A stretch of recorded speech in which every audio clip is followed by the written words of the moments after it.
Nos enlazamos con el doctor Javier Oliva, él es catedrático también de la Universidad Nacional Autónoma de México y especialista en temas de seguridad nacional e internacional. Precisamente vamos a platicar con él sobre lo que se ha venido dando después de los ataques terroristas del 11 de septiembre en el mundo, cómo ha cambiado la geopolítica, las relaciones internacionales y por supuesto los temas en materia de seguridad. Doctor, muy buenas tardes, es un placer saludarlo. ¿Qué tal, Omar? Buenas tardes, saludos a Ana, al equipo en el estudio y a nuestro auditorio. Sí, los especialistas y los historiadores señalan que el siglo XXI propiamente comenzó con los atentados del 11 de septiembre de hace 17 años, en las condiciones de seguridad a nivel mundial y que repercuten en nuestra vida cotidianamente, pues cambiaron. De ahí se desencadenaron dos escenarios bélicos, una invasión unilateral de Estados Unidos a Irak y una operación multilateral internacional en Afganistán.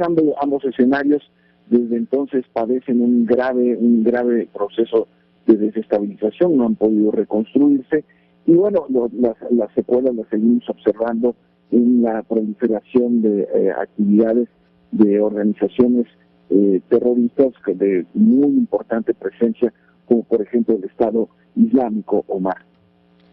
Doctor Oliva, me da muchísimo gusto saludarlo. Yo quisiera preguntarle, a partir de ese momento que, como usted bien menciona, pues fue un parteaguas para el siglo XXI, ¿cómo podemos entender el terrorismo en el mundo? Según su análisis, ¿se ha fortalecido, ha tomado variantes o vertientes nuevas o se ha mantenido en las líneas que la historia venía marcando? Bueno, se ha diversificado lamentablemente la actividad terrorista.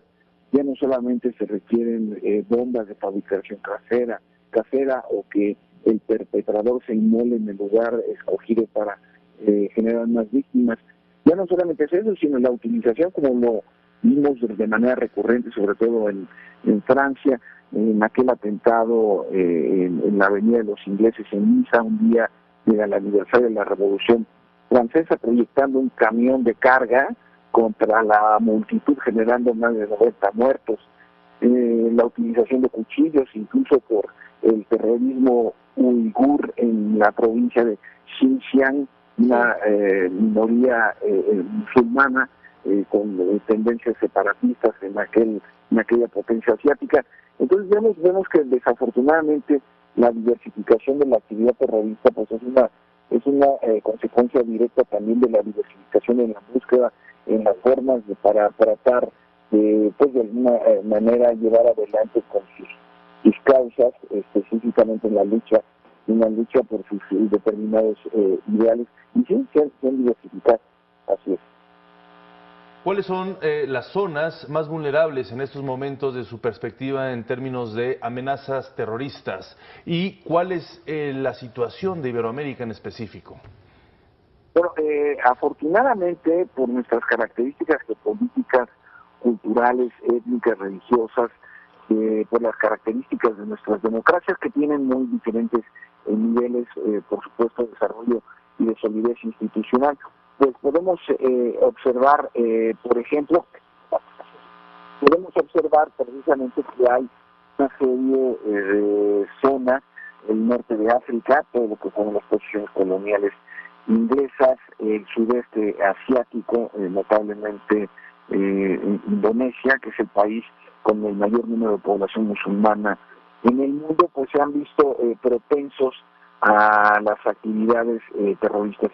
Y en el caso de Estados Unidos, hay una calificación muy interesante, Ana, que debe saber nuestro auditorio, lo que se conoce como el terrorismo doméstico, es decir, aquellas actividades que son perpetradas sobre todo por supremacistas blancos, o también lo que podríamos conocer como estos atentados, como el de Las Vegas, que ha sido el más mortífero en la historia de Estados Unidos, que son cometidos por ciudadanos desequilibrados, pero que ante la posibilidad de adquirir armas, pues cometen este tipo de actos terroristas. Entonces, paradójicamente, Estados Unidos es uno de los países que también se ve agobiado por el terrorismo en su sección doméstica, y en algunas partes de Europa en menor medida, como Francia, España, Holanda, el Reino Unido, por supuesto.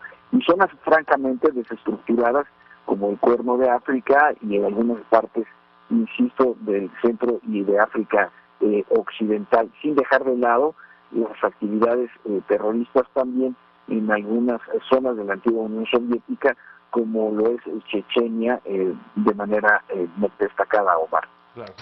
Claro, doctor, yo quisiera preguntarle precisamente por esto que mencionaba sobre las zonas específicas donde normalmente se da el terrorismo, como lo es Europa, como lo es Estados Unidos. ¿Cómo entender el papel de América Latina en este sentido? ¿Sería un territorio de alguna forma de contención para los Estados Unidos, por ejemplo, o de posible filtración por parte de atacantes terroristas? Y también, obviamente, los fenómenos particulares de terrorismo en América Latina, como lo es, por ejemplo, los atentados de las FARC en Colombia, que pues recientemente se firmó la paz. ¿Cómo entender el terrorismo en nuestra región?